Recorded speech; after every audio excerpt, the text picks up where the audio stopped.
I saw the outline of a man, pressed flat against the wall of the garage. If my phone screen hadn't lit up at that exact second, I would have walked straight toward him. And I wouldn't be here telling you this story. But that wasn't the worst part. The worst part was the text message I received right before it happened. She said, "I see you're up. What I'm about to tell you happened in 2018. And even now, years later, I still double-check every door before I go to sleep. Because sometimes, the danger isn't outside the house. It's already inside." Back in 2018, I moved to a small rural town in northern Illinois. I didn't know anyone there. The population was mostly retirees, quiet streets, empty sidewalks. I was in my early 20s, single, introverted, and completely out of place. The only person I knew was a coworker named Megan. She felt bad for me. So when she heard an older couple in town needed a dog sitter, she gave them my number. Their names were Harold and Cynthia, early 50s, polite, too polite. Their house sat alone at the end of a gravel road. 1970s brick ranch. Outdated. Falling apart in places. But that wasn't what made me uncomfortable. It was the cameras. They were everywhere. Outside. Hallways. Kitchen. Living room. Garage. Even aimed toward the dining table. Harold casually explained they sold firearms from home. So the cameras were for insurance purposes. I told myself it made sense, but when Cynthia would talk to me, she didn't look at my face. She scanned my body, like she was evaluating me. A week later, they left for vacation. I moved in to watch their 2 dogs. The house backed directly into dense woods. And the dogs had a doggy door, so they could go outside anytime. The first night was quiet. Too quiet. The second night, one of the driveway cameras went offline. I didn't panic. Rural Wi-Fi is unreliable. But then the dogs suddenly jumped up. They sprinted outside, barking violently at the fence that backed into the woods. It was around 10 p.m., pitch black outside. I didn't see anything, but something had them terrified. I called them back in, locked the doggy door with a heavy wooden chair, and went to bed.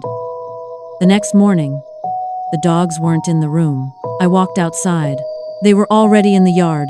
My heart stopped, because I remembered the chair. I walked back inside slowly. The chair I had pushed tightly against the doggy door was now sitting in the corner of the room, moved at least 5 feet. The dogs couldn't have done that. I know they couldn't. That's when I should have left. But I didn't. Because I kept telling myself there had to be a logical explanation. Later that evening, I glanced at the security monitor. All 4 outdoor cameras were offline. Every single one. That's not bad Wi-Fi. That's intentional.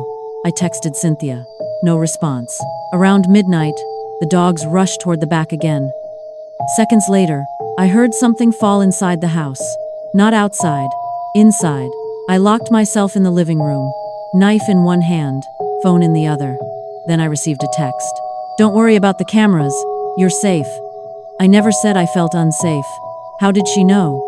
Then another message came. "Can you check if I left the garage door open inside?" The garage door was in the back room, the same room I had just locked. This is where everything changed.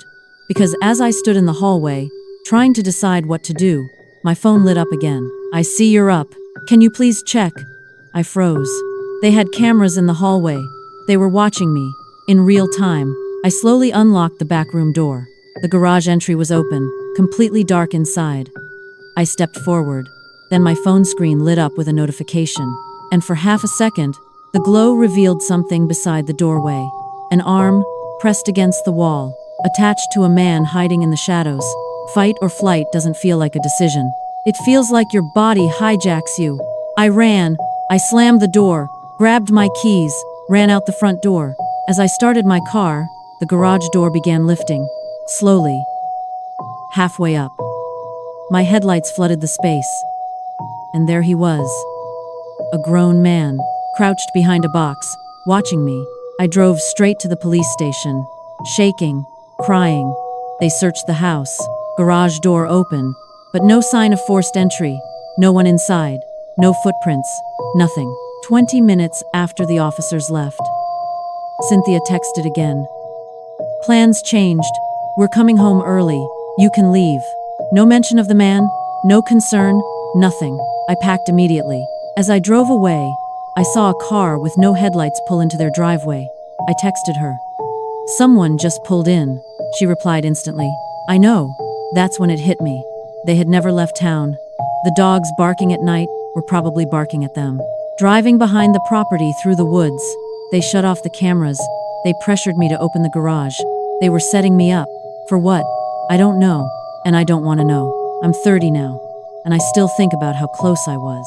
Because if my phone hadn't lit up, I would have walked directly toward that doorway, and I would have been alone, in a house with no cameras, in the middle of nowhere. If you've ever ignored your instincts before, you know how dangerous that can be. Let me know in the comments. Would you have checked the garage? Or would you have run the moment the chair moved? And if you want more real stories like this, subscribe, because the next one is even worse.